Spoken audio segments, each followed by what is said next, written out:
Good evening and welcome to the Wednesday, December 14th Town Board Work Session. So if you'd like to, I'd like to call this meeting to order. Would you rise and join me in the pledge? Pledge allegiance to the flag of the United States of America and to the republic for which it stands, one nation, under God, indivisible, with liberty and justice for all. Thank you. Will our Deputy Town Clerk, Sue Scheidt, please call the roll? Drawe. Here. Kohl. Here. Lee. Here. Ockenden. Here. All present. Great. Thank you very much. For the record, we have our a council attorney, Pete Weischer, here. We also have Director of Planning and Engineering, Mark Valentine, and Director of DPW, Eric Tate. The next order of business is the approval of minutes. You have before you the November 9th, 2022 minutes. Can I have a motion to move them? So moved. Second. Thank you. Moved by Councilwoman Kohl and seconded by Councilwoman Lee. Is there any additions or questions on that? Thank you. And we could call the roll, please. Drawe. Aye. Kohl. Aye. Lee. Aye. Ockenden. Aye. All aye. Great. Thank you very much. Monthly reports are all in. I would just like to give you all a heads up under new business.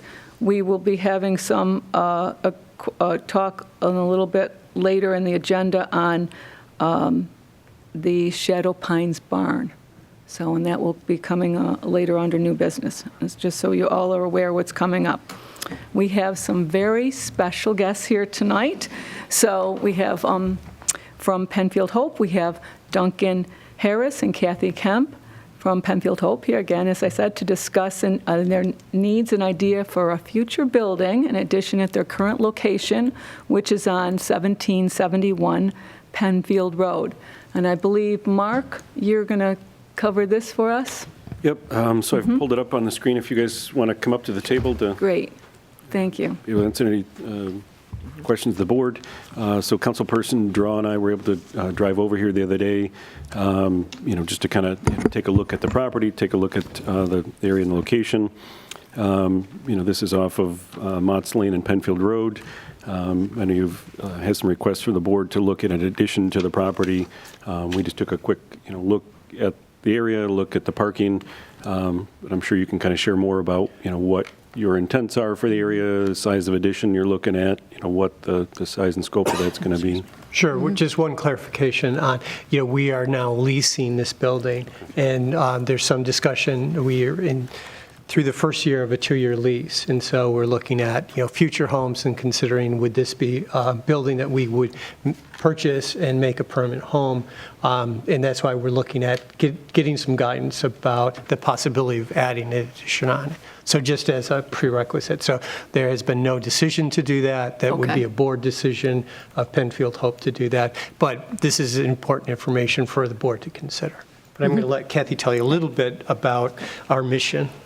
So I think some of you know, and some of you have been to visit us, that Penfield Hope does have a food pantry, and that is one of our primary services.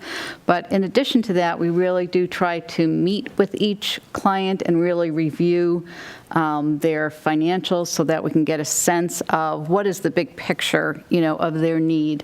Are there ways we can help them connect with services, all towards the purpose of, helping the family find some stability, particularly in housing, that we want to, really work with every client to try to avoid eviction or any kind of instability for the family in housing. So that creates the need beyond a good food pantry flow, also for places for us to have confidential conversations with people about sensitive information. And that's where the space, where it suits many of our needs, the location is just, wonderful in terms of visibility for our clients, access. For community access, even that, a lot of volunteers now coming from the community, whereas we were at St. Joseph's before and it was very much, a parish ministry. Now we have people from all over the community coming to volunteer with us, which is great. We have, clients able to utilize the bus line if they need to. And certainly the thing that we hear from our clients is that the home-like atmosphere is something that is very welcoming to them, makes people feel very comfortable. So we very much, are interested in continuing, if not in this location, one very much like it, but we like our home right now. So that's why we want to make sure as we get into this second year of our lease and need to make a decision about whether we would try to purchase it. The owner is, last we heard, intent on selling, that we would be able to accommodate what we see as a need in the future to be able to expand. So we said the food pantry's working well. We've got, the upstairs works well for storage, for volunteers, for ourselves to be there working. But what we're lacking is just areas to have confidential conversations with people. We've tried with some different ways to segment spaces, but it's not completely soundproof. So, you're trying to have a quiet conversation with someone and there's volunteers in the background or they're greeting somebody else at the door, and it just, as we all know, when you're sharing information about your finances or some other, troubles in the household, that's certainly not the way you want to do it. The other thing is that we have, probably anywhere from like 3 to half a dozen volunteers at a time working, and they have one very tiny little workstation. So we would like to be able to, have ways for them to, work more comfortably. And, in reality, it is, as people volunteer, they make friends, there's conversations, and you want that because it's, part of the community. It's part of what brings people back together. So we'd like to be able to accommodate that better. So as we said, this is really just all what we're looking for here tonight is just information to bring back to our board as they're really weighing options. Obviously, if we were to consider purchasing, there's a fundraising campaign to consider quickly. So that's why we want to make this decision as soon as we can, and the possibility of expansion is an important question. Right, and we realize that, we're not putting together a formal proposal with all the needed drawings and all that, so we understand that. But we wanted to try and get as best read as we can so that we can look at, does it make sense to go forward and do more detailed planning, more detailed drawing? So that's kind of what we're asking for. So what we're thinking about, again, as Kathy had mentioned, we have a couple key areas, which is more meeting space that's private for the clients that we can meet with them, and also because we want to be able to accommodate people waiting, although we generally do everything by appointment, and so we usually only have 3 or 4 clients in the building at a time, but we do want to provide some space for while they're waiting to talk with people, especially on private information. It's nice to have some place, and that's very hard for us to do today. Again, there's some things that work wonderfully about the existing building, our pantry. We've gotten multiple compliments, and the environment that our clients enjoy coming into. But the rough idea would be to have something, and again, this is not fully completed, but as an idea, something like a 24, the existing building's about 25 foot wide, so we'd come out something like that distance, and that could be 18 to 24 feet. That would accommodate a reception area, and then 4 meeting rooms, and we would adjoin that to the existing building. I have a very crude drawing of what that might look like, so please give forgiveness on the crudeness of the drawing, but it gives you an idea of approximately what that might look like. We don't know if we would go with a flat roof or some kind of extended roof. Having some pitch would be advantageous generally, but we would have to leave the design based on an architecture's drawing and approval. Sure. So, Mark, I know that we mentioned that we went and looked at that area, and it seems like Yeah, I mean, I there was think, plenty there of was room. room off the back. In this, looking at the property, there was opportunity in something if you did own the property. The town did look at it in the past. The town has had thoughts about extending Mott's Lane along the back. We own a wide right-of-way here. We were working with, I think, the current owner, maybe the previous owner, of, does this chunk of land benefit you if we swap the piece in the back? I mean, that can be something down the road. Right, we'd want to consider the parking area, carefully, especially if we expect. Which then, if the road is extended at some point, then you're feeding off the back here, which could allow for more expansion of the parking, because Right. Oh, wow. they kind of just put the access drive in here to be the shortest route possible. If Mott's Lane at some point in the future extended beyond, or obviously your parking could extend, and then your rear access would come off of that drive in the back. Right now, it was just put in as the current owner, it could be a previous owner, just put a small parking lot in. I just sketched in a small piece. If you'd lose a few spaces with a building addition on the back, Right. you'd need to expand the parking, so then that could impact where this drive access goes, but you've got land back this way. But if you had a chunk in here that offset this, just to Right. share for your information, is you look at it as, you've got some room to expand parking. I know the grade does start to fall off as we get to the back. Right. It goes down into the park from there, but That's good information, thank you. Yeah. No, we appreciate that. Board, I know you've got a chance to look at, the rough addition concept, but it kind of it's pretty good. I think it's a pretty good rough draft. It kind of shows any questions that you have right now? Or? Well, Mark, I know this, it's within our purview, the Four Corners District, but if it wasn't, it was a strictly zoning application, would they have to come in for a variance, or is there enough land there too? they should have enough land there. I mean, we'd have to look at, and the lines I'm showing on here are approximate, so you'd have to look at where the property line falls. Obviously, if they're expanding back, this isn't exact, but that's one of the items we'd have to look at, is where does this back corner fall? Does it fall on town property setback? And that's the reason I raised up is, we have an extra wide right-of-way through there for Mott's Lane. So at one point in time, we looked at, a triangle piece of swapping that with the owner to the back, an equivalent area, so it's not wouldn't be a cost, it would just be a land transfer between those two pieces. That may help them, as if they're looking to put this building off the back, making sure when it's on their property, obviously the town board has purview to adjust setbacks and stuff, so if there's a short setback, but that lot line adjustment, And next door, the building next door, the neighbor? The neighbor next door, over here, it shouldn't get any closer to them. It's kind of coming at an angle there. The parking, exists already, so I don't see it being an impact to them coming, to the back. No, sounds.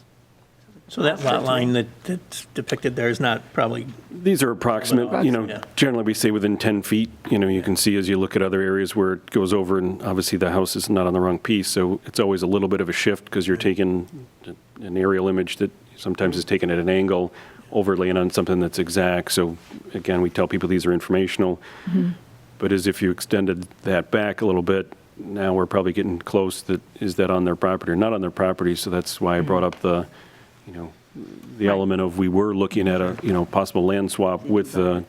could be the Sure. current owner, Yeah. to kind of square that off, so our right-of-way is more, normal shaped, and then, that would extend a piece back here, and then if and when we extended Mott's Lane down, as we've been doing to service these businesses off the back, that could be beneficial, that, as we've done with the others, and we'll talk about it in a future application, use that rear access, come out to a safer point. You can exit over to 5 Mile to get to a traffic light. You can come in on Mott's Lane. It's a little bit bigger of an entrance, than trying to come in and out of the small driveways that these properties on and off of Penfield Road can be very tricky at times. Yeah, Yep. absolutely. Yes, As you it is. very well know. Yes, we know. Yeah, we do. We as well. is your plan to use the existing structure then for kind of what we saw in the pictures? That's going to remain the same? Remain the use of the building would remain the same, and fortunately, the upstairs we're using for office and storage works very well. It's really just, unfortunately, the ground floor that we need to have a little bit more area, and we want it accessible for clients so that it's all on one floor.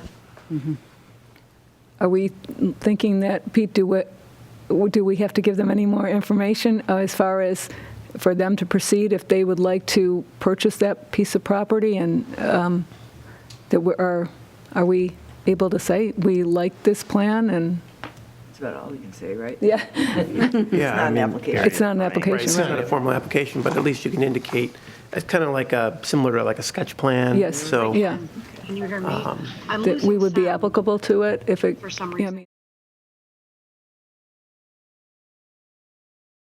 We just Okay, get great. your, appreciate Is that as much as... I would just Yeah, get the if you survey could- as part of the closing and just pay close attention to where those lot lines fall as part of that. And then Yeah. Okay. as we go along, Text- obviously text you're going to come Mark, back to let this him board know I'm in the anyway, Zoom, but, and I can talk to check the town about, If and as needed. you need a lot line adjustment or how that keep myself works, but that on was mute, 'cause I'm at an previously airport, considered. So it's not Okay, and I ideal. think we had access to that when we I'll did keep this, but myself yeah, on we could mute definitely look and at that. only- So the next steps for you is if you decide to purchase it, then proceed ahead and work with Carrie and come back to the town and decide what kind of plans you'd like to do, and we'd be more than willing to, open to looking at it. I think it's you're a wonderful addition to that area as well, so we are happy to have you there.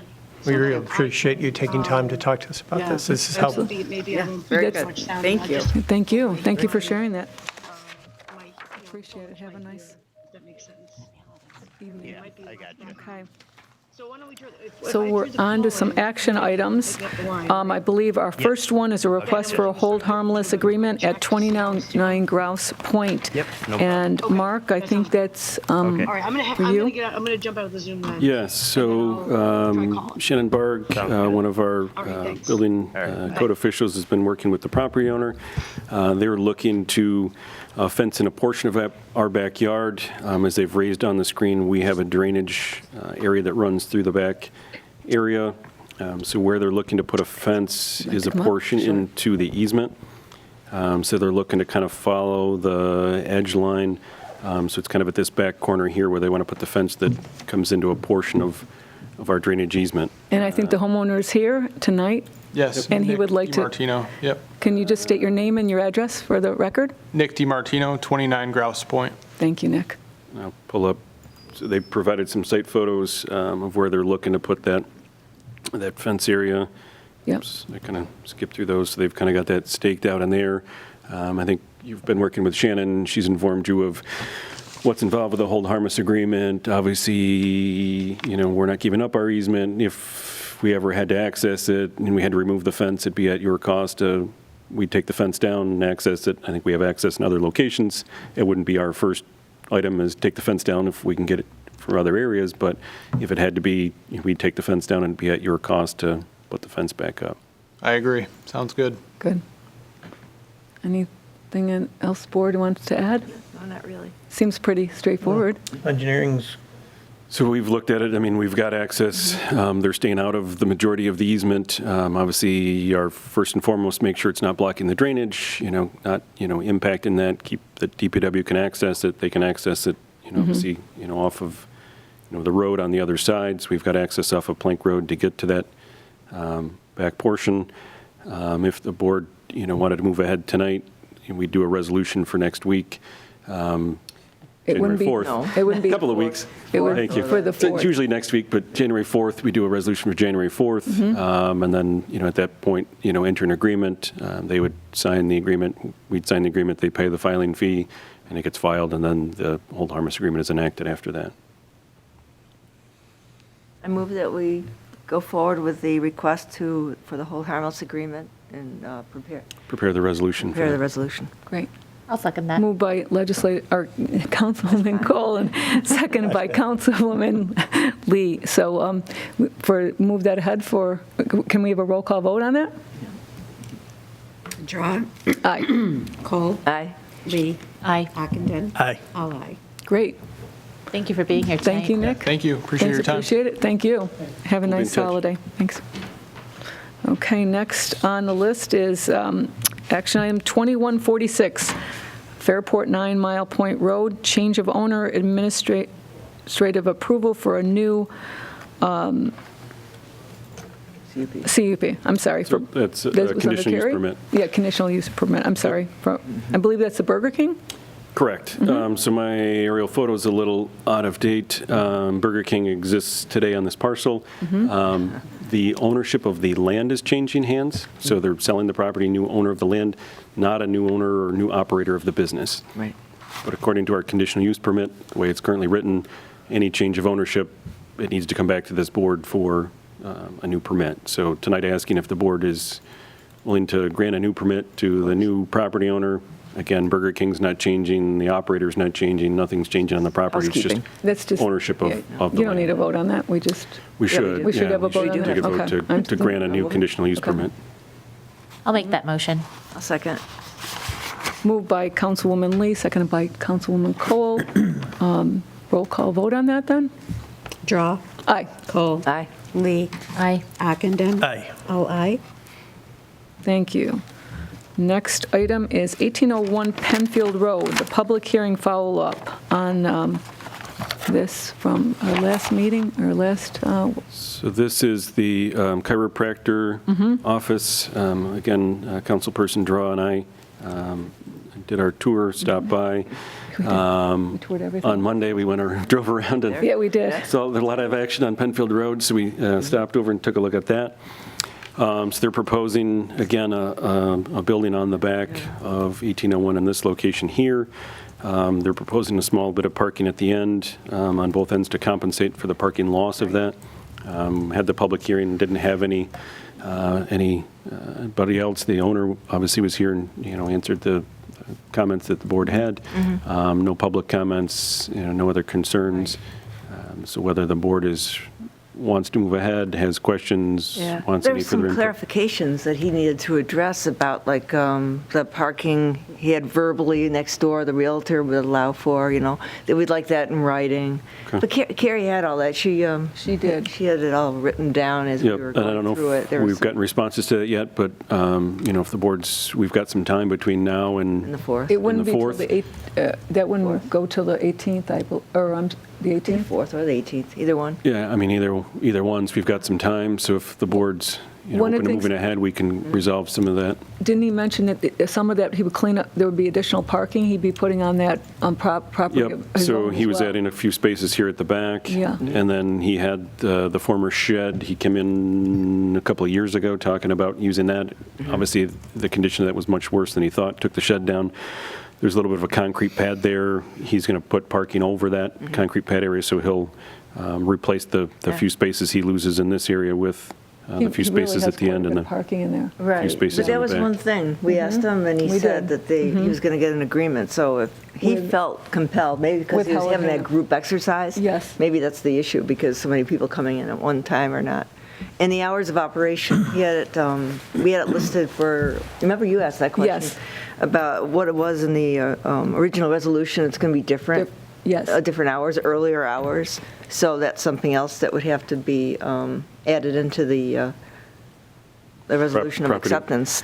And then we should look at this one, whether we want to do a property maintenance agreement with this one as well. I know we'll be talking about it on the next Seems fair. next Sounds application, good, that we have yes. a property maintenance agreement for them as well. So I We just get onto should. the right property. So this is the concrete pad. Here is where that previous shed, Yep. outdoor garage structure was. He'll add some parking spaces there. You can add parking spaces here.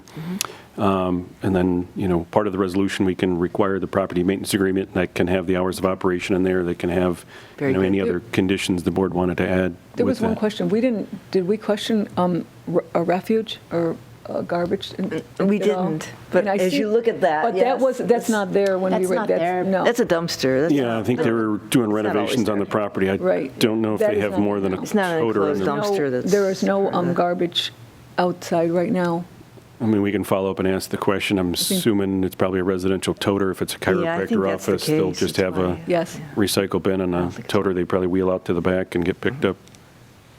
So as long as we have the stipulations that he has a property agreement With all that with, information that we that he were shared with talking us, about. and as well as the property management Sounds good. of the, is there anything else that we're forgetting? No, Mark, I was just going to ask, and this would have been better asked to he wasn't the owner, I guess, but he was the developer that was here with us last time, and I failed to think of this question, I guess. But any conversation about the design itself? It's kind of, the addition has its own character as opposed to the existing structure. And I wondered, I think he mentioned there was nothing going to happen in the upper portion of that addition, if I remember correctly. No, I don't know if he was just matching roof lines to match the style or needed the internal space, whether they have equipment or something as part of the chiropractor. I know he said that area was used for exercise, so maybe they've got some taller. Yeah. You know, It's just taller unique in the units sense in there. that it just kind of had this one slope to it, almost like a ski slope look. From the front elevation, the Penfield Road side, I guess the north, you won't probably notice it too much because I think it will match with the second story. But as you start to look further at the west and east elevations, it's just kind of a different. Yeah, it had a little bit of a slope to it. That was one of the items, PRC highlighted, was just to make sure the board was comfortable with that. It will be kind of tucked around the corner. Sorry to kind of pull up the access on it, so it'll sit on that side a little bit. Right. From, That was something see, it's that you kind of and I behind this porch. Yeah. I mean, it's an old It sticks structure. over here, so it's kind of behind the porch. I realize it doesn't fall into our historic zone, but, it's got some unique characteristics He was to it. showing some shutters on that, and let me see if I can pull up that. Just seems to change, kind of. Did PRC have any other concerns about that? Just our comment was make sure the board is comfortable with what he's proposing. I mean, we can send it to Chris Lopez if you want to have an architect look at it, if the board's comfortable with it. That was just the only thing we highlighted. There was nothing, wrong with it. It was just Yeah. whether the board was comfortable with that style. It had, I think, one window, and, excuse me, I'm just trying to, It's not even a window, it's a fake window. It was They like, were Yeah, all I think he fake said it was windows. just going to Yep, be they were all just dormer. simulated, but yeah, like Mark's. like I said, it's not my favorite look, but, I guess I don't have a reason to say that it shouldn't be that, but it just doesn't seem to match kind of the structures around it or the So the that's- main yeah, so there's structures. one real window here, which Yeah. is the east elevation. So the north elevation facing Penfield Road is these shutters to kind of mimic Right. the front of the building looking through that porch. This is obviously the plan view, so you can see the space there. And then from the back, there is no window on that back end, and then the west side, but this is facing the neighboring building. That might be what There's some you're- trees over here on this, that you said, it's kind of got that Yeah. roof line, so from the back, Right. it blends in, it looks and fits in the style. The side, it looks a little Yeah.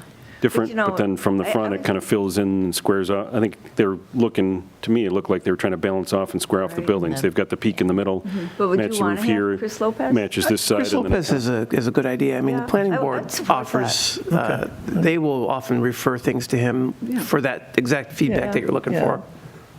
Yeah, Like it that. is a historic, that building is like, I don't know, 1900 or something. It's about that era, so you don't want to ruin the look of the historic area, even if it's not in the historic district. Agreed. If there's a way that they could do it that would make it more reasonable, that the people that used to live there are not going to say, hey, what did you do to my house? Come on, this is, yeah, I agree. It's So, a yeah, we good can idea to have, some Chris historic Lopez architect take a come in. look at it and then get some. He's good. He's been in our Four Corners often for He did our different Four projects. Corners plan, I don't know how many years ago now, but Right. he did the kind of the look and style of the Four Corners, so I think we that's can a have good him idea. take a look at it and get some feedback, and then we can work up some of those other conditions for the board to, Can we hold, Okay. can we hold this on, Mark, till the January 11th work session? yeah, we can talk about that work session, and then if the board is ready, we could move Yeah, for we were not resolution ready to for. vote for it, but we could have it in the minutes that we do support the concept, but we want to look to see what If there's can be another done. If there's for- another- sure. Yeah, agreed. Well, I mean, why don't we just hold on the resolution then, just to make Yes. sure you're comfortable with the style of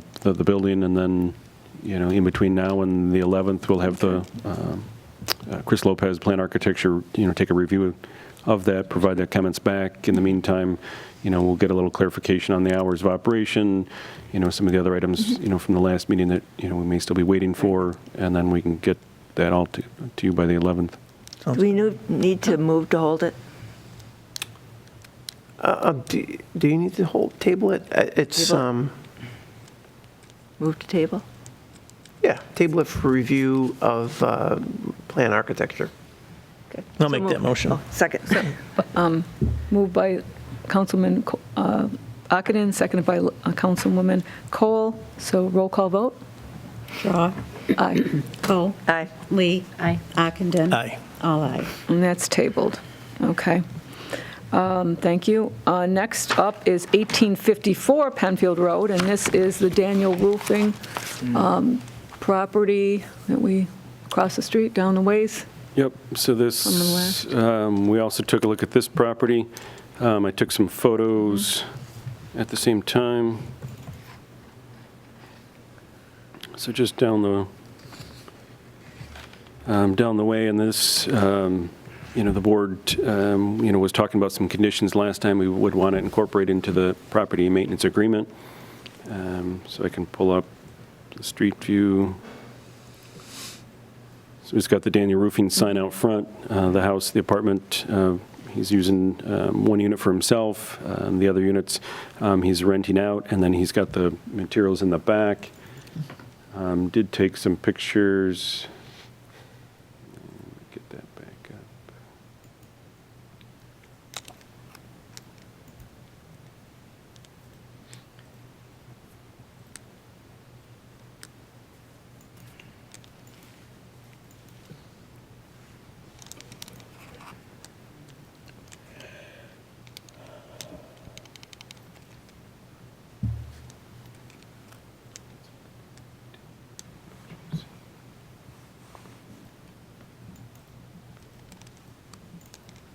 Coming up. I'm not having those pull up. My apologies, I thought I had That's those on okay. here.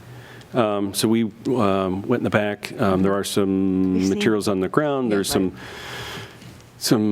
roofing materials and stuff that's there. So I think one of the conditions the board was talking about was obviously making sure all those materials are stored in that 12 by 16 structure that he's asking for. If and when he leaves the property, that the sign comes down, because then obviously the business is no longer operating out of that property. It would just be a rental unit only. And then the board also had questions about outside refuse.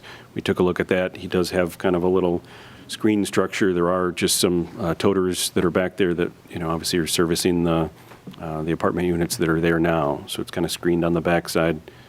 And we did get a call from Ms. Rona next door this week regarding, which appeared to be maybe a water heater that was just left out in the garbage. But he was, our code enforcement officer did reach out to him about cleaning that up, I believe. I don't know where we stand on that. So I don't think there was a reply yet, but that exchange happened yesterday. So I do have some concerns with this applicant, only because I think, we're trying to be cooperative in moving his application along and understanding that he's working through the code violations. And he expressed at the last meeting that he'd like to get at least the concrete foundation laid before January for winter. So I'm amenable to working with him, but, when we get residential and or complaints from residents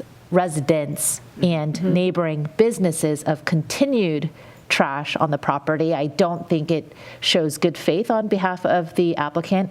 So again, I think, I'd be willing to work with him, but he's got to meet us halfway. So with the continued violations, I'm not sure where I stand.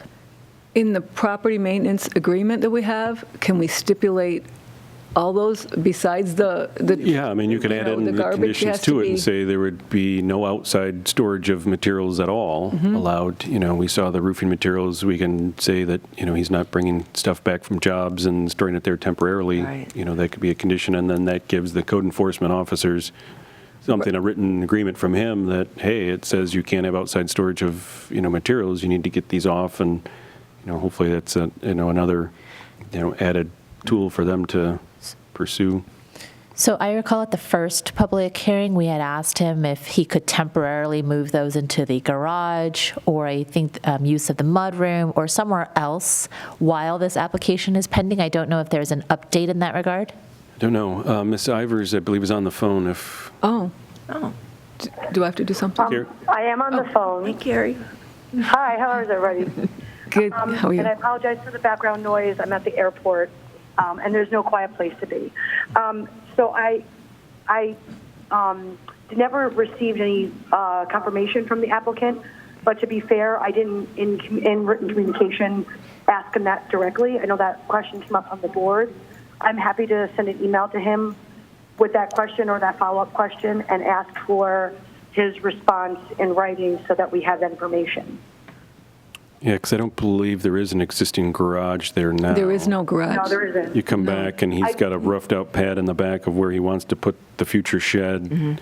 there's this little storage area I'm highlighting here, shows where the toters are out the back, and then there's a sidewalk, and then this is all part of the, He really doesn't have a area to put. I mean, maybe there is a mudroom, and I didn't go that far. I thought so- there was like a place where, Okay. It could be a I mudroom or don't know something. if there's a hallway or there's something else or another. Yeah, that part I don't know. There was but something I know else. there's not a garage in the back, so Right. whether, and that's kind of what he's looking to put the shed is, directly in the back, which would be that. Have we had any other comments on this application? Not to my knowledge, no. So Yeah. if we were to grant him, or move this to a resolution so that he could begin, he wants to do that, put that slab in hopefully in January to get this cleaned up, to get his shed up, with the stipulations that it's in a property management agreement, and if he doesn't Right. He'd adhere have to to them. sign off on it. He'd You have to sign off on that agreement Oh, yeah. before you allow Yeah. him to start Before we allow- construction. Yeah, Yep. no, we're not going to, I mean, I would have it Right. contingent on Contingent on- that Oh, yes. agreement. Exactly. yeah. Otherwise, you'll never get a signed agreement. We can place it, put Yeah, I that know in. he seemed hesitant last time, and I think we'd all be hesitant without seeing it, but, if the board has, Do- listed out Do conditions. we want to of- wait? Do we want to wait and have, and discuss this with him ahead of time? With the applicant, have Carrie discuss this with the applicant, that this is how we're going to move forward with the resolution, if he agrees to this? If We sort of I think we talked can about go ahead and propose it to him and for purposes of moving it along, but my concerns are continued noncompliance, so I would want to reiterate, of course, all of full compliance with the existing town codes, and then repeated offenses may escalate in terms of repercussions. I would want no refuse on the property prior to or during construction, no leftover materials or debris from prior jobs that may either appear on the property or encroach on neighboring businesses or present a potential hazard to residents or pedestrians near the, right? Because I think there was a complaint that there were materials flying about on windy days. Yeah, those existing materials sit in the back, so I'm sure, it could be blowing onto neighboring property. So I think his intent is to get that all within that structure that he wants to put up, and I think that'd be a major condition, is everything needs to fit inside that. If it doesn't fit inside it, then it can't be on the property. And Right. at least then it's contained and not creating a visual, issue, nor allowing debris to blow around to the neighbors. And Right, and I think he indicated that equipment or whatnot would be held on the truck, and that would not be stored in the shed, so I would want at least some assurance that there is not going to be other, that's not blowing around too. or no, like not- Ladders. ladders or other equipments are not like stored up against the shed or up against his structures or up against the there neighboring was structure. one when we were there, I think there was there's quite a large one. ladder that was up against the fence on the neighbor's side, and I think we can add that in. Yeah, Yes. I want to be cognizant of other businesses' property rights Right. as well. Right. So it's, So you want to make sure that you include all the conditions that you want, and that they're clearly written. And, if he's in violation, then he could risk losing his permit. Okay. And if he loses his permit, then he can't operate there. okay. Right, and the sign would need to come down. Yes. Right. Right, absolutely.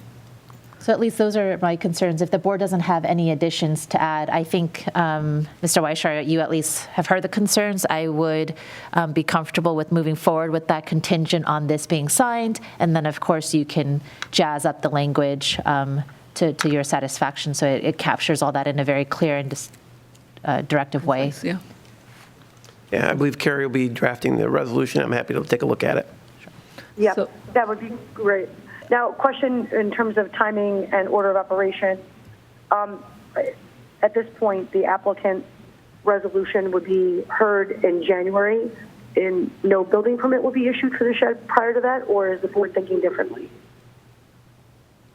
No, I think it can't be. It's contingent on Correct. and sorry, so I want to be clear. It's not just Carrie drafting the resolution, but it's the actual property maintenance agreement that I would want that draft. Yeah, we draft that as well. We have a standard, we then added conditions, and then we have Okay. council review that. Okay. We've got a standard template we start from, and then Yep. add in the conditions. You had took a list of what additional stuff you wanted to add into that, so And we'll he has to incorporate agree those. to this ahead of time. Yes, before I don't think even we can sign approve. it. Yeah. Yeah, Or we can so- approve it, or I'm sorry, it's contingent on. Well, can't we can move forward with it here at work session, that we will do a resolution if all these things are addressed ahead of time, before the 18th, Yeah. right? I saw in that letter that went to Irene Rona, I think, Yes. Carrie wrote, she had said it would be the 18th, so. you know. Yes. Yeah, Let's- that's Let's fine. leave it 18th, But because that gives a lot of We're time. not going to issue a building prepare. permit for the structure ahead of the maintenance Right. agreement Carrie, signed that and the gives you resolution granted. enough time to be in contact with the applicant? Yes, it does. Good, okay. So, And once we have the property maintenance agreement reviewed by the town attorney, then I would share it with the applicant and get that executed with him prior to the resolution being approved. So that property maintenance agreement should be executed in advance of, as one of the conditions of the town board moving forward with the resolution. Yes, okay. I think we're on it. Yes, I think that's what We need to move in we a said. second. Okay. Would you like to move that, Councilwoman Yes, Lee? I'll make that motion. Okay. Second. Moved by Councilwoman Lee, seconded by Councilwoman Kohl. Can we have a roll call vote on that? Drawe, Aye. Kohl, Aye. Lee, Aye. Ockenden. Aye. All aye. Great. Thank you, Ms. Ivers. Are you still with us? I'm still here. I don't know if it's going to be. Yeah, what then- time is your flight, Miss Ivers? I am going to be spending quite some time here at JFK tonight. I don't leave until 10:45. Oh, okay. Okay, well, in that good. case. We got lots. We got a lot of time to talk. So I this is, hope this meeting is done before then. okay, we hope so too. Last call, not boarding. Next on our list here is a review of the revised fence regulations. And Carrie, I know this is under you, and Mark, I'm sure will coordinate from this end, but where do we stand on these? So we received no further comment on the revised version that was published on the website, posted on the board.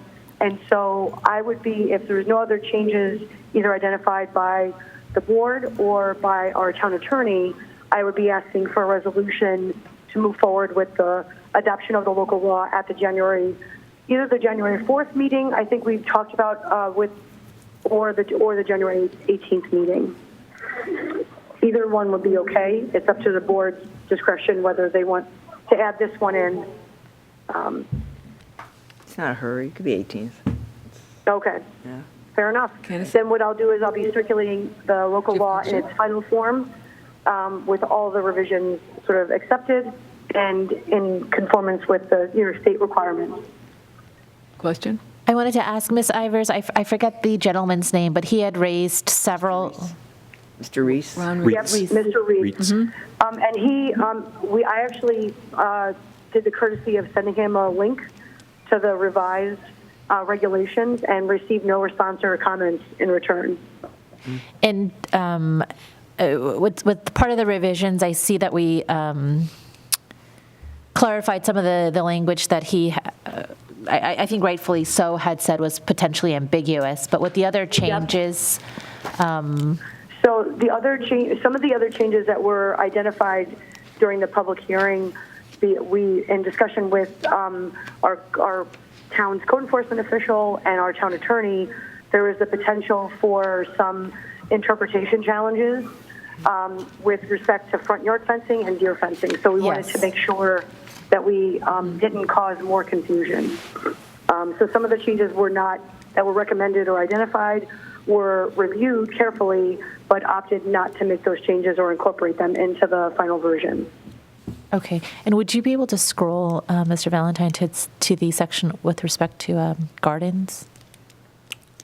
I just wanted to gauge the board's reaction.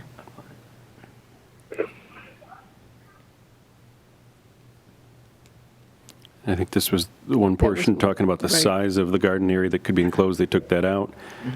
His Yeah. biggest concern was being able to allow an 8-foot-high deer fence around his garden to protect, his vegetables and everything else. So that portion is in for the deer fencing. And then there was a limitation on the size of what the fencing can be around a garden, and that portion is being taken out. There was a section on that it had to be immediately. We actually modified that to say, or an expanded area that would be planted within a year, so that there was some flexibility for people enclosing an area in anticipation. And I think at that point, there's flexibility built in for code enforcement to say, okay, they're going to plan to plant that within a year, so they can enclose a larger area as long as it meets the setback requirements and the design regulations pertaining to deer fencing. Questions on that? Yeah, I mean, how did you feel about it? I mean, I thought even within the. I mean, I don't know if 1 year is reasonable or not. Too restrictive? Yeah, I thought he brought up a good point that, Sure. it takes a while and planning, and then, We could modify that language to say, to enclose a garden, a garden area, and then and leave it at that. And then if somebody builds it bigger than what's currently planted, if there was ever an issue or a complaint, code enforcement would just need something saying, oh, no, I'm planning to plant that in the next season or 2 seasons or whatever the plan is. The thought is, for the most part, people are going to only want to enclose what they're actually planting. They're not going to want to spend more money on building materials than they have to. And so people would be enclosing their garden areas with some intention. So we can certainly look at modifying that sentence. Mm-hmm. I think the intent was just to keep it from people using an 8-foot deer fence around their entire property and saying, oh, that's my fence now. So just to kind of keep some limitation on that. Mm-hmm. Yeah, and I mean, there's some protection because the deer fencing has a very specific design criteria for how it can be constructed. It can't be, it's got to be, it can't be a board like a solid wall style fence or wood. It's got to be be able to let light pass. It's got to be like open style for a high percentage. Yep. So I think that design, we could look at modifying that language if the board was looking to do that. And I think he also took issue with there not being much of a distinction then between a garden vegetable area fence versus a deer fence, because you would similarly want to protect your harvest from other livestock or other animals. The garden fence has a height limitation. It can only be 4 feet. Mm-hmm. So if somebody had a front area, like in their front yard, they could put a fence, like they could enclose, have they could have a fence around their garden in the front yard, but it would be a maximum height of 4 feet. Deer fencing is...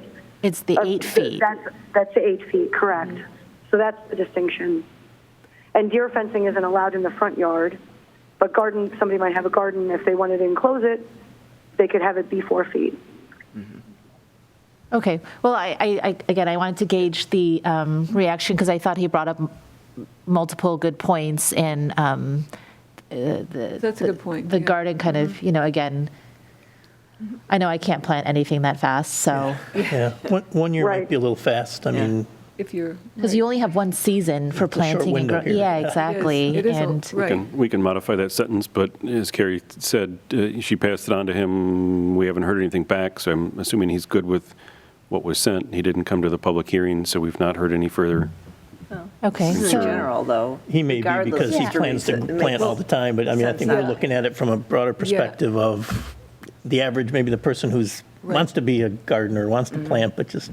Right, I think taking that piece out. Encourage that. Yeah. Taking out the 1 year is I think we'd all be agreeable to that. I think, because I think my general takeaway from him was try to make things as clear as possible, but at the same time, keep the government's intrusion in my backyard to a minimum, right? And telling someone how to plant their garden or in the time span, I was like, that's a pretty good point, So I guess I'm okay. I think, Linda, you said if there's no rush to make this on the 4th, I'm okay with it on the 18th and give him and other persons time to react. Okay. So why don't we table this? Sure. And can a motion then to table this I'll move to table for further consideration. Second. And second by, moved by. I'm sorry, Ms. Ivers, did I cut you off? Oh, no, I was just going to say, just to be mindful, or to that there's a 10-day, not including Sundays, needed before it could be voted on. So we'll just have to look at the timing then, the 18th. If we're tabling it for continued discussion on the 11th, then the adoption date would be moved into February sometime. And I still think that's okay, isn't it? It's winter. I mean, we have no rush on. Yeah. They're not putting fences up. Okay. Okay. I have no objection, so I'll stand by the Okay. Yep. first motion. Moved by Councilwoman Lee, seconded by Councilwoman Kohl. Can we have a vote on that to table it? Drawe, Aye. Kohl, Aye. Lee, Aye. Ockenden. Aye. All aye. Great, thank Thank you. you. Next on our agenda here is a review of the Mixed Development District regulations, and it's both Carrie and Mark here for an update on, since our last, So just wanted to Meeting? provide a little update. Obviously, the board heard the feedback, at the public hearing. I'm not aware that we've received any more comments. So we did get some initial comments from Mr. Wickham. We got comments from Peter Vars, and then Betsy Brugg at the last public hearing provided comments. We're looking to set up a meeting next week with the stakeholders to go through their comments, see how those can be incorporated, see, what makes sense to, take their feedback, incorporate that, and then, bring that, hopefully updated document back to the board. At this point, it would be in January. Since speaking with council, I think the board would need to take action because the moratorium expires January 20th. Yeah. So tonight, if the board wanted to approve the extension of the moratorium, I think we need to schedule another public hearing. So we'll have to work with council to schedule a public hearing to extend it. Have not heard anybody that's opposed to that. Extending it, obviously Ms. Brugg was here last week and said her clients, and she represented 3 of the 4 that are current applicants, were okay with it. They just want to make sure the code is done right, make sure it makes sense, so they weren't opposed to extending it. I know of one other applicant that was looking at a property right ahead of the moratorium, but I think the proposed changes would help their application, so I don't see them being opposed to it either. They're in a Zone B, and we're making modifications to Zone B that would be more beneficial to them, so I don't see anybody else coming out in opposition. Again, I don't know everybody, but extending that, and I think, Council, you were talking about extending it possibly to the end of March. But I think we'd have to do That would another be public 60 hearing. days, And then, probably? Yeah, it seems like you need like either 60 or 90 days to kind of make sure you got enough time to do everything that needs to be done. Because remember, I mean, even so, the moratorium would have to be local law, public hearing, 10 days.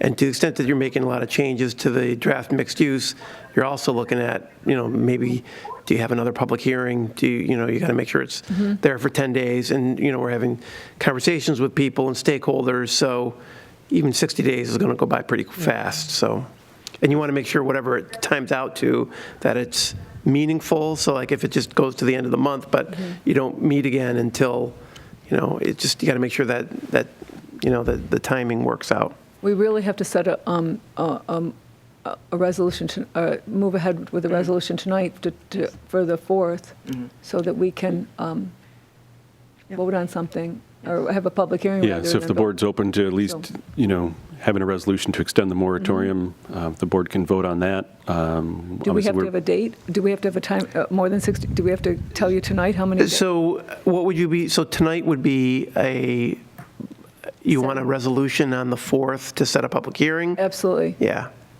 And then do I have to say how many? So I would have the public hearing be on the 18th because the moratorium expires on the 20th. 20th. So then I would anticipate that you would adopt the moratorium, the local law that night, and then get it, sent out so that it's effective, as soon as the state receives it. So I think we just need to see how fast we get the stakeholders together. Unfortunately, we're running into the holidays, so just trying to get all parties together. We're trying to set something up for next week, but as people are going on holidays, we'll do the best we can with that. So that may extend, whether we go 60 or we go 90 days, just want Okay. to make sure Fair. we give enough time. We're not trying to push it off and delay it, but we want to give Yeah, enough we could time. have that we something can- drafted, I think, so you have something in front of you when you're setting the public hearing date, but we can sit down and look at the calendar and lay out Okay. what makes logical sense, and to make sure we give enough time to, give everybody involved opportunity, and then as well give this board opportunity to, read that draft legislation. Okay, so can I have a motion? Anything else, Carrie? Am I missing? No, the only thing I was going to say is the board might want to just keep the dates open-ended for in the approval, you're approving the staff moving forward with the preparation of a resolution to extend the moratorium, but have the dates sort of be open-ended until we figure out what the best timeline would be. Sure. So that you're not locking yourself into a Yes. specific date for adoption. Yep, sounds good. And we'll work with the town attorney to make sure we dot all the i's and cross the t's. Great.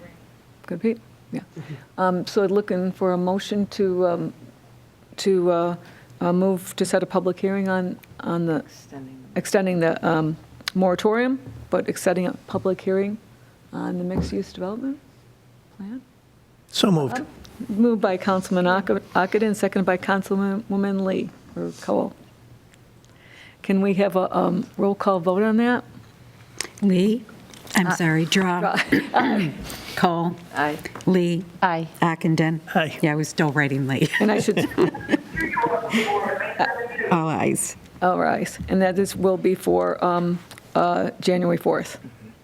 Thank you. Next on the agenda is a grade and fill permit request for Bayview Apartments.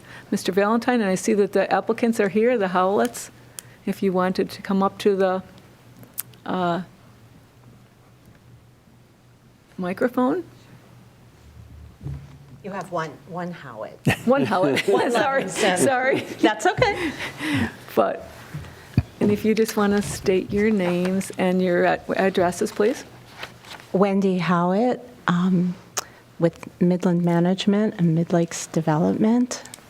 Business address or home address? That's, your home is, it does, We're your, at 758 South Avenue. that's fine.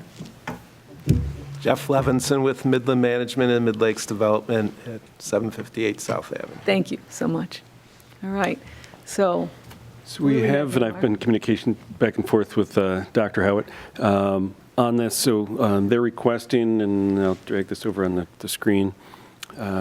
So they're requesting, they're obviously doing, their apartment building was previously approved by this board, slightly off the screen. They're digging the material out of the basement, and as part of the basement excavation, taking that material out. They're asking this board to grant a grade and fill permit to place those materials still on their property, but will be up a portion of the hillside area. So as we're, looking at that, obviously, it would save a whole lot of trucking, environmental impact of taking the material out, and then placing it on the slope. They've provided us a grading plan showing erosion control in portions around that. One of the items we did take a look at, obviously, falls within a steep slope E-pod of ours, so we'll need to take a close look at that. There's some wetlands down below. They're showing erosion control, as a portion of that. But I think they're looking at, from an indication tonight from this board, if you're open to that, if that makes sense. We'll still have to do a seeker review. So at this point, I don't believe the board will be ready to take a vote on it tonight, but I think they're looking for indications if the board's open to it. If the board's open to it, then, we'll work ahead with them to, prepare an EAF, look at that, make sure there is no environmental impacts, with it. But overall, there'd be a temporary, bringing the material up, placing it in those locations. I think it would level out a lot of the ruts and stuff that's currently out there on the property. Once they grass seed it, cover it over, it's growing back, it won't change the, aesthetic of, what that area is. But I think it could have some benefits just to kind of leveling out some of the ruts and other stuff that's in that area. There was a lot of, debris through the years that was in that area. So I can put it back to the applicants if they've got additional information to provide as part of that request, but that's the information I've been going back and forth with them on.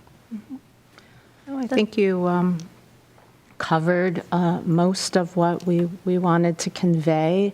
There's certainly going to be a cost savings for not hauling We're not sure how many loads. I've seen estimates as low as 60 or 70, and I've heard as much as 200, so I apologize. I don't have an accurate number of loads, but it would be easily a business week's worth of hauling and impact on Empire Boulevard. And there's some environmental, Yeah, that many trucks running on the road, there's Correct. obviously an impact to that. as well. Correct, reduced truck traffic on Empire. And it's a nice convenience both for us and, as you said, in leveling, to be able to use the soil from that piece of property and place it elsewhere on the same property. We will maintain the same grade with the added spoil. We will use silt fencing on all sides until it is stabilized with and seeded with wild meadow grass mix. And we've been told boring has occurred, and the dirt has been studied and evaluated and determined to be no prior fill or dump materials, virgin, if you will, per Terracon Corporation. And any large rocks that we came up with, we would want to place at the base or toe of the steepest part of the slope to help hold the slope. And I think that is pretty much the gist of it. So we took, the sketch was provided by your engineer and just overlaid it on the aerial just to kind of give you a representation of where it is, proximity to neighbors. So, sorry, it's kind of in the yellow, it's faint to see. Right. But they're asking for 8 to 12 inches. So again, information for the neighbors, it's not feet of material that they're going to see out their back door. There's going to be piles of it. It's going to be a low covering on the ground that. Yeah, she indicated same level, right? Same grade. Oh, same grade. But 8 to as 12 inches high, so it'll raise the grade slightly, but it's going to be leveled out, so it's not big piles of dirt and everything else. It'll be leveled off and then seeded. and could be with closer wildflower to mix. 8 inches, Yeah. which again, over time, In would between probably how much compact material comes down out, so.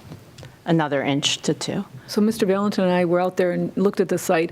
I guess the only question I would have too is some of those trees, I know is there any trees that have to be removed on that, for you to do that work? There was, In this sketch, it shows they're working around them. There are some trees in the bottom, as part of the K2 project that's on hold right now. The trees got to come out for the pine trees. They're showing to keep the tree line here. This is Wilbur Track Road, so we're looking north. Wilbur Track Road and running here, and then we call it Pecora Road. It comes up this way, so it'd be on either side of that. because there's some Pecora really Road, and there's beautiful some trees that would remain here. They're showing that they're working around those trees too. There's Okay. no reason they can't be They're worked beautiful around. evergreen trees, and I think they Yeah. really do have a nice buffer for the neighbors up there. I have not heard anything about removal, and that would not be our preference. Good evening. It sounds reasonable, and thank you for the explanation. I think pending the environmental report and the secret review, I would have no objections to it. Wendy, just a question. So it appears that the old Pecora Road is not affected by this fill. Is that the intent to still leave? I know seems to be, I don't know if it's asphalt or something. We were there, last time I was there was the winter, so it was quite deep with snow. I'm not sure what that is, but is that the intent then to leave that? I don't know if people cross through there or...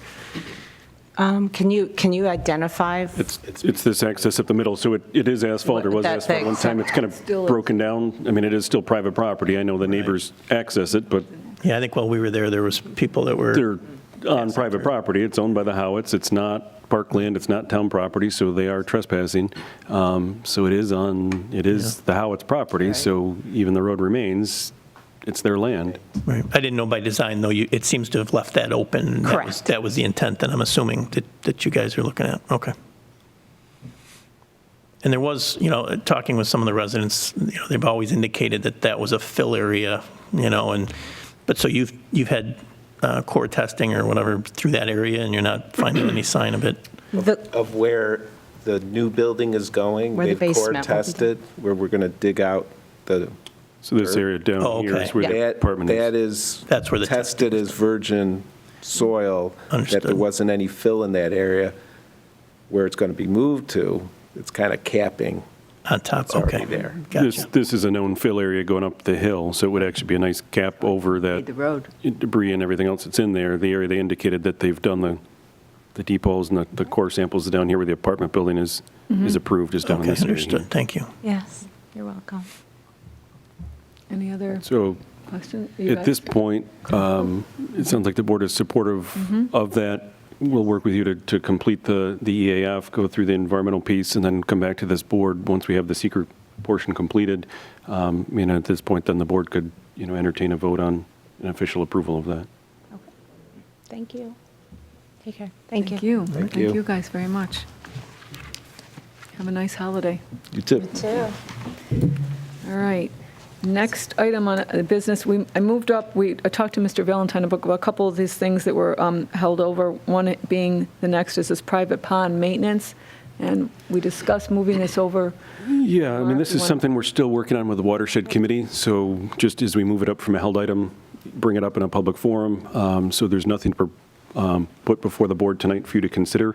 We're still working on it in the Watershed Committee, and we'll still continue to do that. At that time, we'll come back to this board, put it back on the agenda, and have further discussion. So this is kind of housekeeping to get that off. It's been on the held item for many, many months. We're still working on it, so just to clean up your agenda to talk about it. Appreciate that. Try.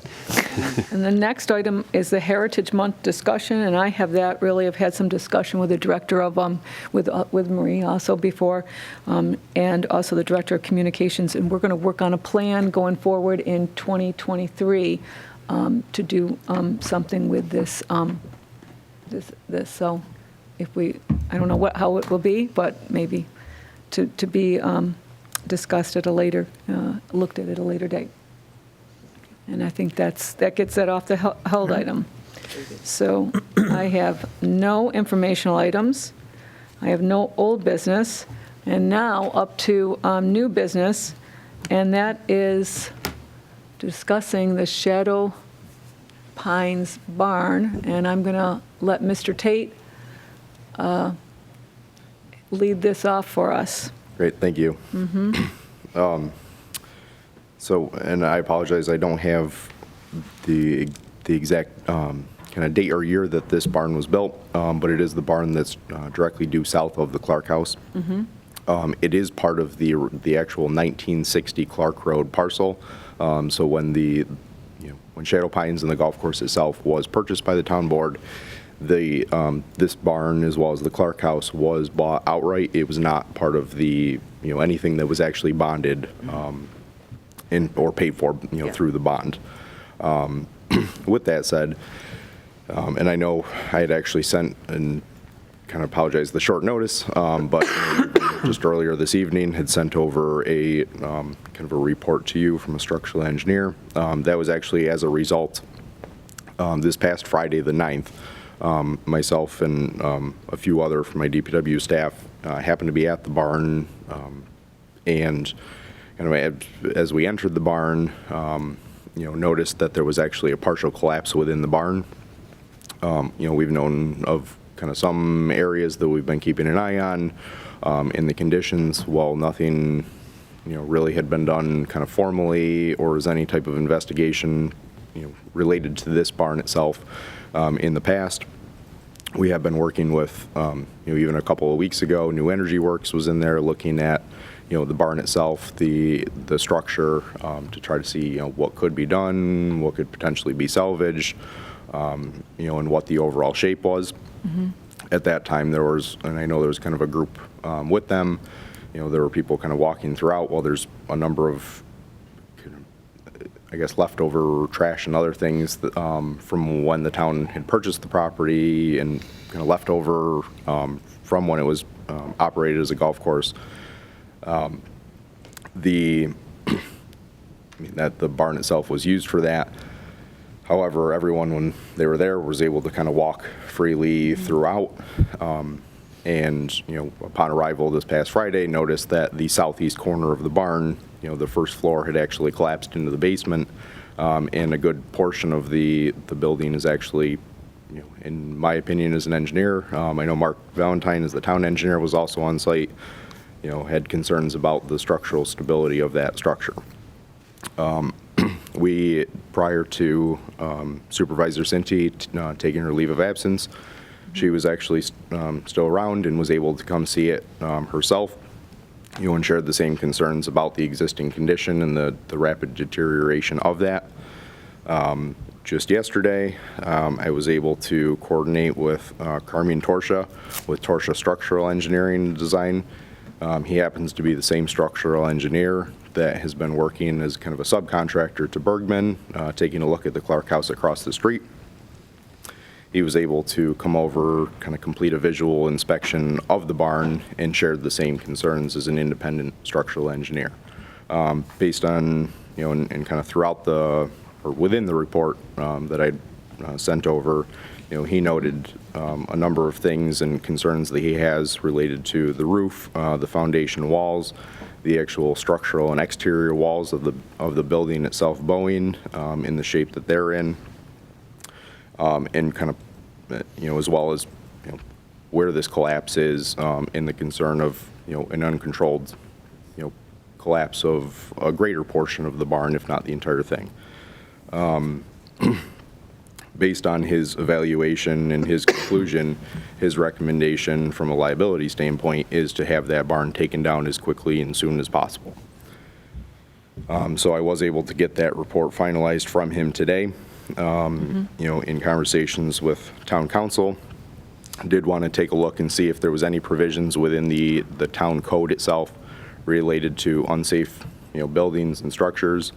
Well, there is a chapter on that specifically. It's more so geared towards kind of private property, and if the town needs to intervene and step in to be able to mitigate a hazard that is on private property, not so much for town property.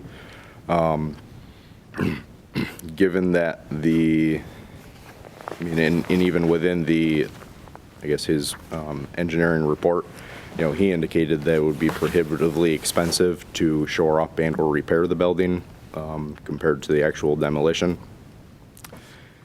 And the report itself is essentially putting the town, on written notice that there is a concern and a structural defect. And as a result of that, the town is duty bound to mitigate the hazard in a timely manner. So I know it's been a little hectic today trying to gather everything, being last minute, and that's why it's on for new business. I know Barbara Cheerdo, our finance director, has reached out to our insurance company to see if they've got, any kind of thoughts and input on this, given the report. Well, I don't have anything definitive from them yet, as it was toward the end of the day. They seem to have some concerns and didn't. While I don't have anything definitive, it seemed like there may be some hesitation whether, based on the condition of the building, whether it would be insurable on our policy or not. So I guess it's somewhat of an action item, but some more so of an informational item. In my opinion, I don't think we have much of a choice. Certainly it's something that we do have the ability to do ourselves. I've got, one employee in particular, my deputy director, who does have the ability, to take this down, safely, efficiently, while kind of minimizing the amount of money that it would cost the town. Certainly would want to make our best effort to try to salvage as much of the beams and wood as we can, with the idea that if we can use them for some type of future project, want to keep that in mind. I guess I'd like to kind of refer to town council to see if my understanding, of this or our obligation is correct. So, you've got an engineering report that says it's an unsafe structure. So, the immediate concern is that you prevent trespassing and secure the structure so that, somebody doesn't get injured or worse. So, at the very least, you need to make sure that it's boarded up appropriately, that there's a placard, some signs, no trespassing, danger, things like that. You don't want people in the structure. Yep, so it has kind of been an ongoing, issue, if you want to say, with, where we have found areas that individuals have been, gaining entry into the building. This past Friday, I was out with our facility staff to make sure that all of those, all of those spots were boarded up again, and that it's, doing our due diligence to make sure that entry is not possible. There is also a no trespassing sign posted on the front of the building and has been there for a while now. What about danger? I don't think there is. I don't believe so, but could certainly make sure that There's just is one, added in right? the meantime. There's one sign. I believe so. I feel like it should be on all four sides probably, right? Just as a starting point, but. Yep. Has that information been communicated to town security, to, special attention, keep an extra eye on that property? Yes. More than usual? Yep. I know now with the clearing, it's much more visible. You can see where Yep. before you probably couldn't see inside of, the bushes and the overgrown. And that was part of the intent of the clearing, is to make it more visible and easy to, for not only our own security staff, but, Yeah. general public driving by, if they see something suspicious, to be able to report that. Right, and to your point, I mean, this report just came out, I saw it at 5 o'clock, so I'm still digesting what I'm seeing here. Maybe just a question for council, but if the decision was made that this had to happen, what does the board need to do action-wise to make that happen? Right. So my understanding, so kind of preliminary matter, we've confirmed that this was a property that was purchased with cash, so it's not subject to any bond restrictions or financing. So if the board determined that it was an unsafe structure and that it was not possible to make it safe, then the board would have to decide whether or not to remove the structure. And so the way that the board would do that obviously would be through a resolution. And being that we don't have a meeting scheduled for... And just to clarify, do we have to do a resolution, I guess, before the fact if it were considered to be an emergency situation? Or is the resolution more so to, I guess, memorialize and remove it from the town's asset list? So it's usually my preference that the board would have to act through a resolution, right? But it doesn't necessarily have to be in a legislative session, I mean, you need to be able to act. But, if it was an emergency situation, which I'm not sure if this is or not, but, you'd have to take action to remedy the unsafe condition. And then you could, If this, I guess one of my biggest concerns is, and especially looking at, the current weather forecast for the next, few days with, wet, heavy snow and winds, I would be concerned that may cause it to collapse uncontrolled. And I certainly wouldn't want anyone, to be around it or in it or anywhere nearby and end up getting injured as a result of that. We've tried to secure the building many times, and people keep getting in, so we've done our best efforts. We've had plywood, we've had other means and methods to secure the building, and people are finding other options to get in the building, and obviously we've now got a known liability, on our hands that needs to be remedied, and I'm sorry. Councilwoman Lee? Did you have a question, comment, question? How? I think it's clear from the pictures, apart from the professional engineering reports, that the structure is unstable, right? I think it's been known that for a while that it's in a decrepit condition, which is why the board was looking and had previously taken action to see what, if any, portion can be remedied, repaired, and so forth. So I understand that with the inclement weather that it may have a collapse, but I don't see that as reason enough to rush into a decision. Again, the board was provided with this information a couple hours prior to tonight's meeting. I understand that there are other stakeholders that may be interested as part of the dialogue. I understand that there are other immediate steps that we have not yet taken. For example, not posting signs on all of the sides of the structure to make it known to the public, right? I haven't heard, other than the plywood, if there's other fencing or these things to deter entry. I think taking trespassers as a separate issue. But if someone can please clarify, I think there were other advisory boards or other stakeholders that were part of the dialogue prior in going forward with the decision to potentially repair the structure. Is that right? Well, I believe there was discussion with the Shadow Pines, Friends of Shadow If Pines. there's anything in writing that said that we were. But I mean, it's been several years since You it's talked about been it? considered and discussed, and we've never had anybody come forward with a formal proposal to do anything with it. We So- just keep talking about repairing the building, and we have a letter in our hand saying that it's irreparable and it's structurally unsound by an independent third-party structural engineer.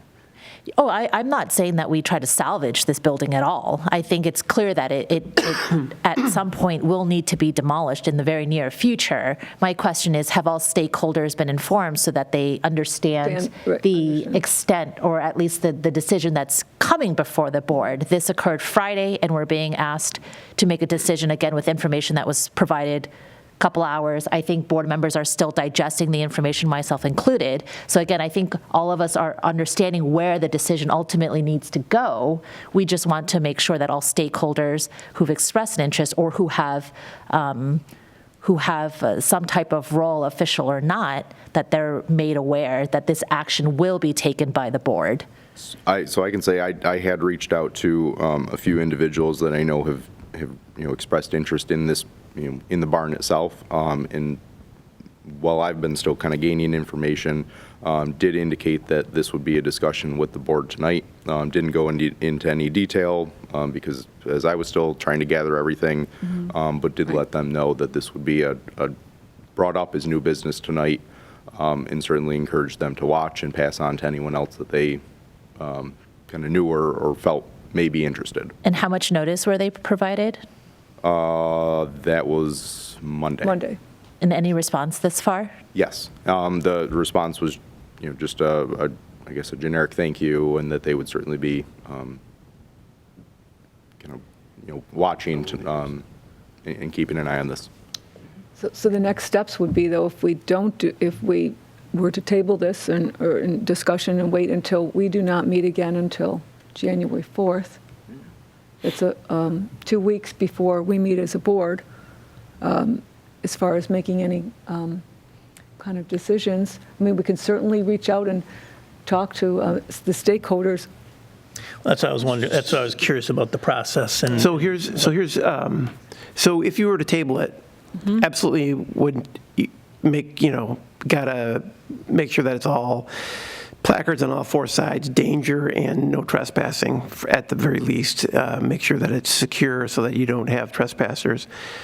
I would also say that just because you don't have a scheduled meeting until January 4th doesn't mean you can't meet if a need presented itself to call a meeting and take an action. Oh, right, correct. So We that's could a do that, possibility also. absolutely. But just was feasible, looking at the calendar where we are, that's our next, I mean, if it's. And even from a time frame standpoint to, if the board was agreeable to do this, it's not, I wouldn't be going over and doing this first thing tomorrow morning. Right.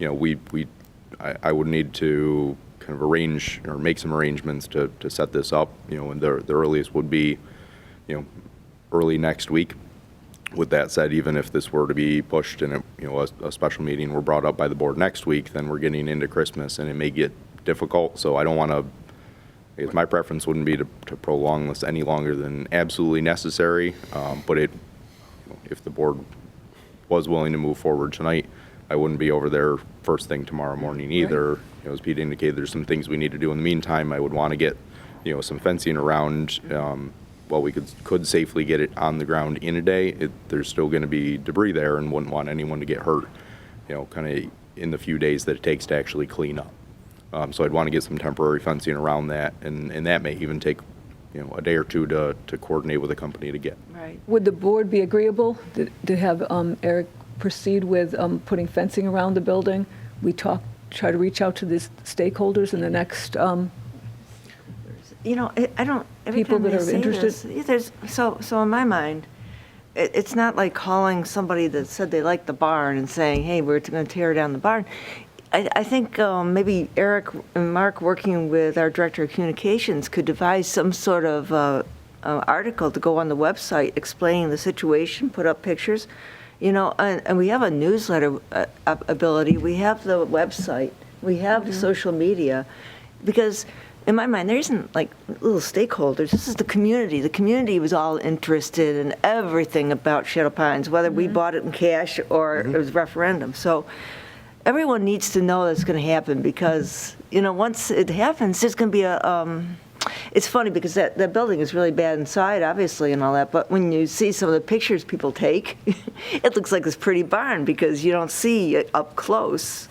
But it is something that people have driven by for many years. They've noticed it. So everyone needs to know this. And the best mechanism, we have this awesome website that we're always talking about and everything, to get it out that way versus like we have to, now who is really interested? And I got to call that person or this person. No. Well, I didn't mean it like Get it that. out to everyone. The Shadow Pines Advisory Committee, possibly Yeah, and I those will members say- that are part of that. And I will say, contrary to Mark and Eric, maybe not hearing from, I recently did meet with some residents, and that was the discussion, and their interests were to, what can be done? Is there something that can be done?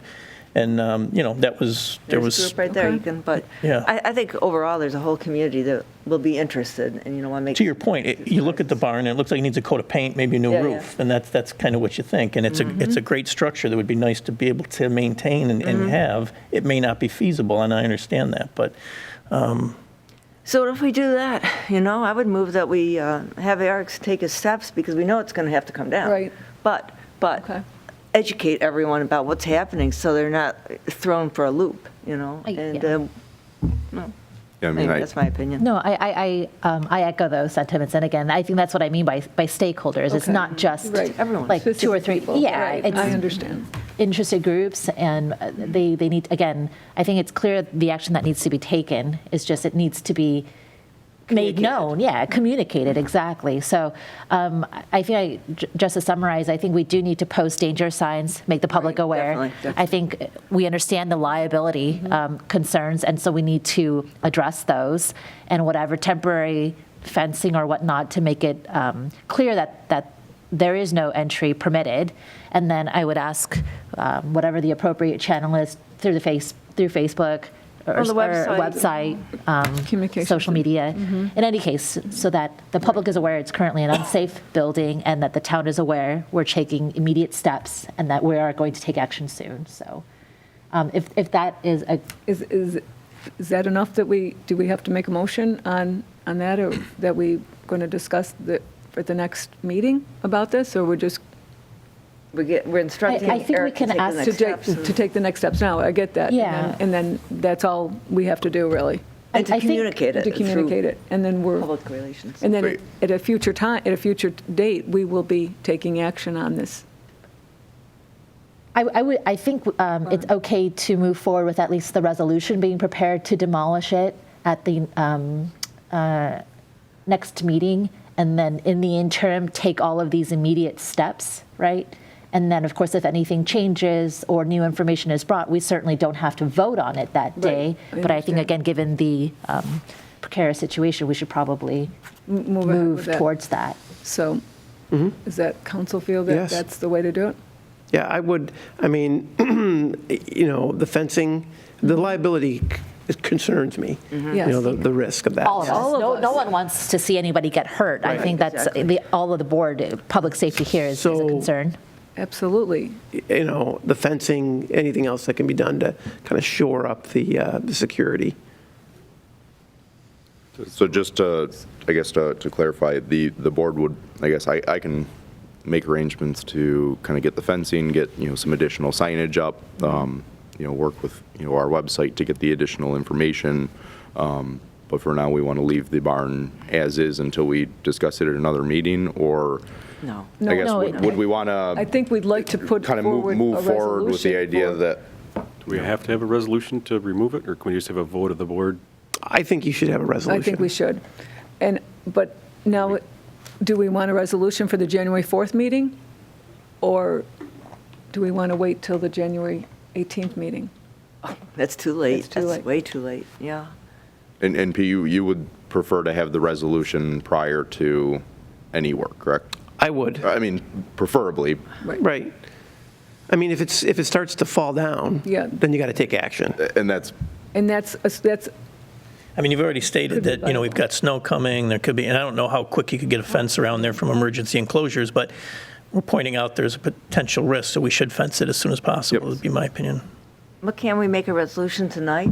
I mean, can't what we're saying we're going to do be in a context of a resolution? And then, well, that's not a resolution, then that's just a, I'm sorry that you're. new business. It'd be a new business resolution. We could vote on it legislatively. Oh, I'm sorry that you want to vote on it on the January 4th meeting? No, I'm saying now. I mean, we've done that kind of thing before. We've had a when something's come up at a work session and we had to vote on it that same night.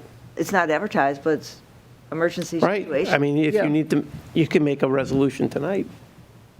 I thought we just talked about communicating it to the community to give them some notice, to give some, to react. I mean, the resolution could be to take it down, given the communication, all the other Yes, that's stipulations, what I'm but just we're saying. not waiting 2 weeks. Again, to put everything up. I wouldn't be starting tomorrow, even if the resolution went through tonight, we still wouldn't That's what be I'm saying. starting We're first putting thing it tomorrow. on 'cause we'd Eric have- to sort of plan and get everything communicated, working with our Director of Communications. Well, that could all be in a resolution Does that give you enough time? as well as being in the minutes to go forward and do that, And then you wouldn't have to come back as another resolution and worry about the 4th or 18th or. You always have the ability not to vote on it. Right, we could always pull it. You're right. If something, we don't have to That's vote true, on it. too. Yes. Yeah.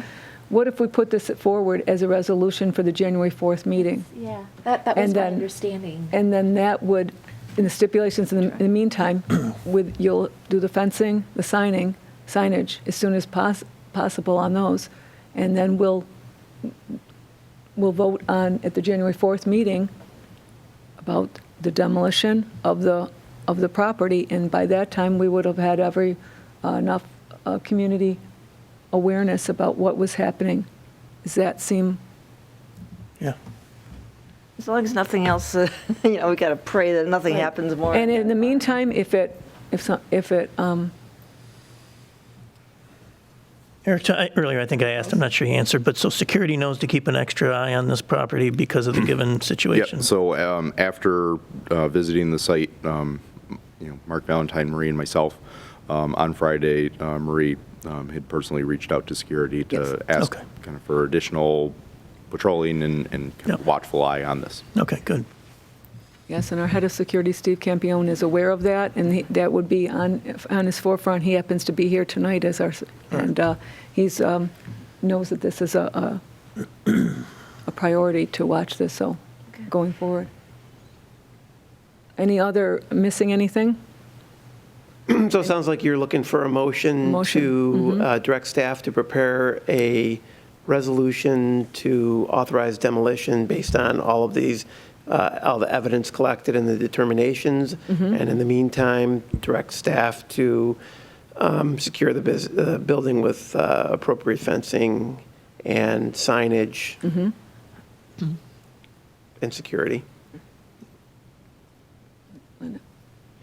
So moved. So moved by Councilman Ockenden and seconded by Councilwoman I'll Lee? second that, sure. Sure. So how about a roll call vote? Drawe. Aye. Kohl. Aye. Lee. Aye. Ockenden. Aye. All aye. Great, thank you. So, And yes. Councilwoman Drawe, if we can, I think everyone would join me in at least making this public service announcement. Obviously, I think any prudent lay person would see by the condition of the pictures that, again, this is an unsafe structure. We are asking the public to stay away from the location. Of course, please do not enter the building, and then just exercise caution in or around the area. And again, we are acting with these balanced interests, wanting to give the community some notice, but take the appropriate steps as advised by our council for moving forward with the resolution. Well said. Yeah, well said. No other new business? Our next work session will be on January 11th, 2023. And unless there's anything further, I would wish you all safe and happy holidays to you and your family. And I shall close this meeting at 8:08 tonight. So Thank you all very much. Thank you to PCTV, to Brian and our newest member of PCTV, Tyler. Thank you for your work. Thank you to Steve tonight for security. Everyone else, safe. Thank you.